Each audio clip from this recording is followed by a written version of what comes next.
देखिए, प्रेस का जो मुख्य मकसद है वो ये था कि जो उपनल का नियमितीकरण सरकार विचार कर रही है कि हम उपनल का नियमितीकरण करेंगे।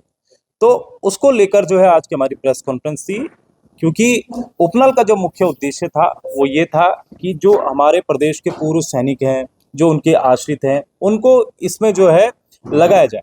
लेकिन इसके बाद होता क्या है कि बैकडोर एंट्री से जो है पूर्व जो सैनिक या जो उनके आश्रित हैं उनको दरकिनार करते हुए, उनका अपमान करते हुए, नेताओं के आशीर्वाद से बैकडोर एंट्री के माध्यम से जो है यहाँ पर अन्य लोगों को जो है रखा गया।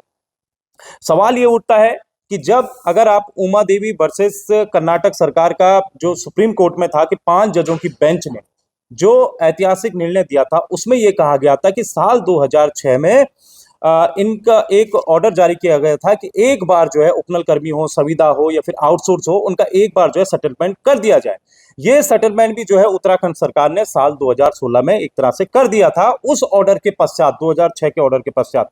लेकिन इसके बाद भी नेताओं ने अपने वोट बैंक के चलते जो है अपने अपने लोगों को जो है उपनल के माध्यम से अंदर करवाते गए, और आज स्थिति ये हो गई कि उन नेताओं की गलती के कारण आज जो है हमारे प्रदेश के जो उपनल कर्मी हैं, आज वो वहां पर जो है धक्के खाने को मजबूर है, वहां पर जो है सड़कों पर बैठ रखे हैं। जबकि वो मांग ये कर रहे हैं कि नियमितीकरण हो, जबकि नियमितीकरण नहीं हो सकता है। बिना फॉर्म के, बिना विज्ञप्ति के, बिना जो है आप लिखित परीक्षा के दिए हुए जो है कोई भी सरकारी नौकरी नहीं लगती है। बिना रोस्टर के, बिना आरक्षण के जो है आप सरकारी नौकरी लग सकते हो। इससे हमारे प्रदेश के जो नौजवान है, जो युवा है, जो सैनिक, पूर्व सैनिक है, उनके लिए भर्तियां कहाँ आएंगी? अगर आप एक बार सेटलमेंट कर देते हो तो भर्तियां फिर कहाँ आएंगी इस प्रदेश में? तो हम ये चाह रहे हैं कि इस प्रदेश में उपनल कर्मियों के लिए जो एक समान वेतन है, जो भी वो मांग कर रहे हैं, सरकार उन पर विचार करे, जैसा भी करना है। लेकिन नियमितीकरण का उत्तराखंड बेरोजगार संघ, उत्तराखंड के बेरोजगार, उत्तराखंड का युवा विरोध करेगा। मैं कहीं ना कहीं मैं कंडवाल जी को भी बोलूंगा स्पष्ट तौर से, कहीं ना कहीं आपका भाई भी होगा उपनल में,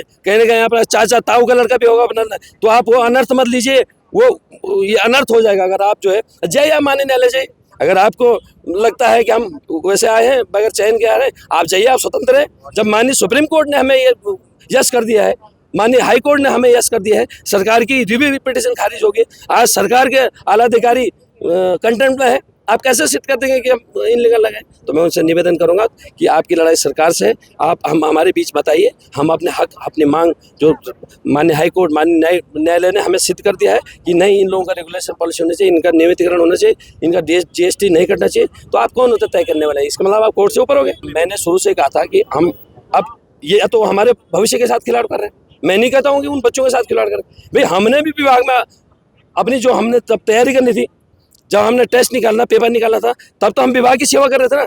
वो कौन समझेगा? 18 20 साल हमारे हो गए सेवा करते हुए। अब आप हमें सिखाओगे कि ये बैकडोर से आए, कैसे आए? आप न्यायालय से ऊपर नहीं हो सकते मान्यवर। इसलिए मेरे आपसे निवेदन है, अभी हाथ जोड़कर विनती है कि आप हमारा ये जो आंदोलन चल रहा है शांतिप्रिय ढंग से, जो सरकार अभी हमारी मांगों पे विचार कर रही है, जो हमारी मांगों के लिए राज्य सरकार ने एक हाई पावर कमेटी का गठन किया है और जल्द से जल्द हमारी मांगें पूरी होने वाली है, तो मैं पुनः आपसे निवेदन करूंगा कि मान्यवर आप अपनी लड़ाई लड़िए, आप नेतागिरी मत करिए यहाँ।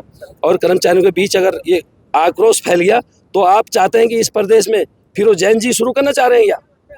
मतलब आप 22,000 कर्मचारियों के ऊपर टिकट टिप्पणी कर रहे हैं क्या? उनके विरुद्ध आप कोर्ट जाने के? अरे आपको तो शर्म आनी चाहिए कि आपने तो हमारा सपोर्ट करना चाहिए था, हमारी मांगों पे समर्थन करना चाहिए था। नहीं यार, इलीगल है। आप उल्टा धमकी दे रहे हैं हम कोर्ट जाएंगे। जाइए, आप कोर्ट जाइए। अगर आप माननीय कोर्ट से भी ऊपर है या सुप्रीम कोर्ट से भी ऊपर है तो जाइए आप। मैं निवेदन करूंगा, आपकी लड़ाई सरकार से है, आप सरकार से लड़िए, हमसे लड़ने की कोई आवश्यकता नहीं, कोई जरूरत।